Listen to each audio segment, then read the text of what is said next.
In Separate Pieces by John Knowles. I went back to Getting None Academy not long ago and found it far different than when I was a student there some 15 years before. Duh. For one thing, it was no longer a school, but a nuclear power reactor plant. It gave the place a shining new glow, a sure sign that progress knows best, and that finally my crappy personal history here was just that, history. After a quick nuke lunch at a nearby inn, I decided to look for a tree. Not the tree of knowledge, the tree of stupidity. It was a work day, yet the place was deserted, perhaps just as well. Who wants someone watching them while they go look for a damn tree? Also, I heard a blaring alarm of some kind in the near distance, but I figured it had nothing to do with me, so I ignored it. Even though the dry July morning sun was at pitch, my shoes were soon soaking in something or other. I was too lazy to look down. A gigantic blast sounded, reminding me of my war experiences, and then the fog rolled in. I chuckled to myself, this crazy New England weather.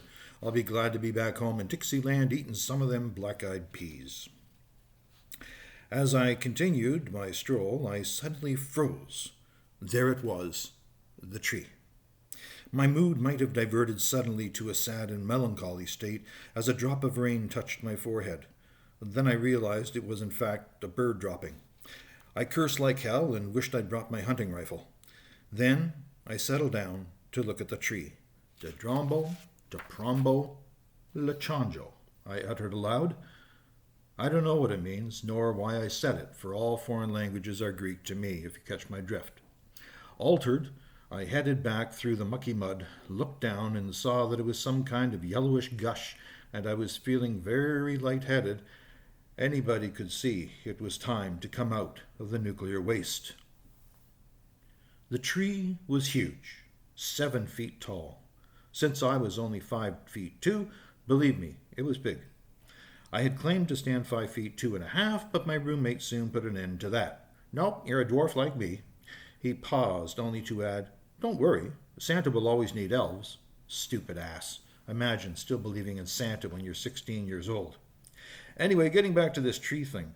No one but Windlass could think of such a crazy idea. That is, to climb the tree. Of course, Windlass wasn't his actual name. His real name was Bob, which was also his uncle's name, but that's another story. Windlass was hapless at sports. Oh, he tried his best, but he was too brain-deprived to figure out the strategy required to win. He changed sides in the middle of games. Still, he seemed to love it and always had fun. I'm not fond of communists at the best of times. The idea Windlass had was to climb the tree and jump out of it into the river. I guess he hadn't surmised how much easier it would have been to simply climb back down again. He was not the brightest bulb in the most dimly lit room. Jumping from the tree was a war training exercise strictly for seniors. No upper middler, which was what our class at Getting None Academy was called, had ever tried. We were not even upper middler exactly. We were kind of lower senior or high middle middler, maybe bet middler, perhaps fair to middling. Windlass looked at me and smiled. Do you want to go first? I was shocked. I mean, we were not alone. Chet and Bobby were with us. Before it dawned on me what he was talking about, he took off all his clothes and began climbing the tree. He slipped on the first peg and almost ripped his right shin clean open. Then a twig came close to hitting him in the eye while he stumbled to the top branch. Man, was he a spaz. Well, he shouted and bled from 7 feet up. Here's my contribution to the war effort. He jumped far off and into the depths of the river. Good thing Chet and Bobby were with us after all. You see, Windlass couldn't swim. They quickly dove in to save him, gave him mouth-to-mouth, which no doubt he fully enjoyed, and I laughed myself silly from the shore. This was the most fun I'd had in a long time. When parents ship you off to fend for yourself in an all-boys boarding school, it's special moments like these that you treasure. My problem with Windlass was that I couldn't lose him. He was still coughing up water as I began to walk briskly back to the dorm. There was dinner to be on time for, and I wanted to study for that basket weaving midterm the following morning. Suddenly, Windlass tripped me from behind, and we both flopped to the ground. I kind of lost it a bit, I guess. I was the first to get back to my feet, and I delivered a couple of leg drops on his Adam's apple. Next, as he lay there gagging, I dragged him up by his hair and scooped him up for a huge body slam on the hard ground. He was writhing in pain. "Had enough now?" I asked angrily. "Not by a long shot," he shouted back. From out of nowhere, he grabbed a steel chair and started smashing me on the back of my head with it. Man, that hurt something fierce, and it just fueled my anger all the more. I swiftly kicked said chair out of his hands and set him up in a torture rack. "This time I'm holding you up for 5 whole minutes, pal," I stated firmly. He couldn't ask for anything better. Our absence from dinner hadn't gone unnoticed. Mr. Prideman barged into our room and bellowed, "You two morons have missed 21 meals in the past 6 days." Windlass whistled in a who-gives-a-hoot manner. Then he answered casually, "I don't know. That's an awful lot of meals in 6 days. Are you sure you're the head of the math department?" Prideman retorted, "What?" and went blue in the face. "My dad donates a lot of dough into this hole of a school, in addition to the regular tuition. And if he found out you had miscalculated on such a simple equation regarding 3 meals a day, well, sir, and I use the term loosely, you'd be fired in no time straight." I was sure Windlass was about to be expelled on the spot. I mean, you just didn't talk to authority figures like that at the Great Getting None. Instead, the fat old man demanded an explanation for our absence from dinner. "Well," Windlass began, "you see, sir, I had to beat the crap out of Green here during our wrestling match." "You did not," I shouted back. "Did so," he replied. "Did not," I exploded. "Did so," he crackled. Mr. Prideman had had enough. "Shut up, the two of you!" And he started for the door. "From now on, you can do whatever the hell you want. I hope you both get bombed by the Germans when you finally go to war.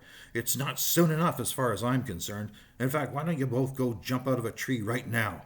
And he left. That was all the urging Windlass needed. "Hey, Green, what do you say, pal?" Well, what I said was no. But he was already kind of getting a kind of mysterious hold on my psyche. Besides, he offered me $20 to jump with him from the enormous 7-foot tree, so I thought, what the hell? We reached the top branch when he said, "We'll make this a joint jump." He got out his rolling papers and began on his task. After we smoked it, we see Windlass was permanently stoned during that summer session, we got set to jump simultaneously. "Let's cement our partnership," he suggested. "We'll call ourselves the Stupid Smart Sassies of the summer session." Stupid smart. Can we say oxymoron? For a moment, I pretended to lose my balance. As soon as he saw this, he took liberties with me by grabbing my arm and holding on tight. This further confirmed what I'd suspected about him for quite some time. Anyway, to make a dull story still dull but shorter, we jumped together, and I had to help him back to shore. Damn, I wish he'd taken swimming lessons. The next few days were filled with Windlass's lies. He made sure word got round that he had saved my life up there on the tree that night. The guy was really beginning to piss me off. He kept on recruiting new members for the Stupid Smart Sassies of the summer session, and each night the new member was obligated to save Windlass from drowning. I had to tag along every night. I was the token poor boy at this rich prep school, and Windlass offered me more and more money for each outing. My pride was taking a beating because I felt very much like a kept man. F. Fopkins Farker. Windlass squinted up at the name etched into the trophy wall of fame. "Well, don't you suppose it's time someone broke his school swimming record?" By someone, of course, he was referring to himself. "Windlass, you're crazy," I said. "I-huh, ee-oo-ee, whoop jug." This was some kind of weird New England dialect, I suppose. Or maybe he was simply a raving lunatic. Finally, he decided with great determination, "I'm going to do it." I said nothing, only shook my head. "Okay, Green," he said, perturbed, or should I say Mr. Wet Blanket. "Give me one good reason why I shouldn't." "Windlass, you can't swim," I reminded him. "A mere detail," he shot back, with a rekindled vitality and a sense of purpose. He pulled out a small jackknife. "Just you watch."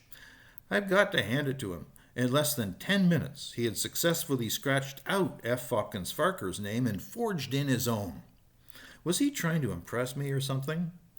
Then, in the everyday mediocre tone he used when he was proposing something really outrageous, he said, "Let's go to the beach." He pushed a fresh $50 bill into my hand, and I muttered, "All right." We got on our bikes and slipped away from Gettysburg onto a back road. In 5 minutes, we reached the nearby beach, and I started running for the waves. I didn't need to look back to know Windlass was once again wading into the weed, if you know what I mean. He was lying there on his sand dune, buzzed as a bee. When I returned to him to make sure he was still alive, he asked, "Hey, how's about you getting me an ice cream cone over there? Chocolate, it's got to be chocolate."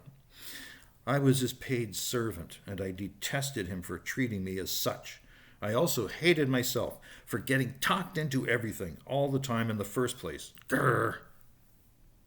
Eventually, we settled down to sleep for the night on the beach. Windlass, in a soft and sincere voice, said, "You know, Green, you are my best pal, and at this teenage moment in our lives, I feel so close to you." "That's because you're leaning on me," I said, very annoyed. He gave me some personal space, and a few minutes went by. "Green," he whined. "What? I'm trying to sleep." He looked at me and winked. "You're my best pal, did I tell you? You just winked at me, you pervert." "No, I didn't," he said, alarmed. He knew damn well that exposing himself that way at Gettysburg was the next thing to suicide. Now he was trying to cover his tracks in the sand, so to speak. "Yes, you did," I insisted, "and don't try to deny it." "You're crazy," he blurted back quickly. "There was something in my eye, that's all." "Oh, yeah, like what?" "Well, we are on a beach, in case you hadn't noticed," and I could detect his feeble mind working on another lame excuse. "Naturally, a speck of sand must have blown into my eye, causing me to blink. Naturally." I was too tired to argue. "Just go to sleep, Windlass, and keep your hands off me, or I'll pile drive you to China." "Promise?" he replied. "Shut up!" And there was silence on his dune. Okay, there were times in that little parody where I had to cringe a little bit. It was written a long time ago when I was perhaps a little less sophisticated than I am now. If that makes any sense, I don't know. But anyway, I'm just wondering if any of you have similarly written a parody of a great literary work, such as that one about A Separate Piece by John Knowles. Or perhaps you have read a parody and you'd like to share it as a kind of a reply or response to this little video. I hope you enjoyed it. It was meant in good fun. I hope nobody was in any way had their illusions completely destroyed by me about that classic novel, which is tied with The Kite Runner for my favorite of all time.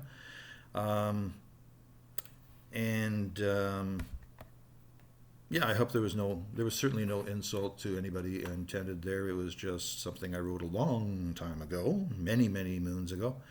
And I do hope you enjoyed it. I hope you have a great evening or day, whatever time it is you watch this. And thank you very much, and hope to see you around. Okay, bye for now.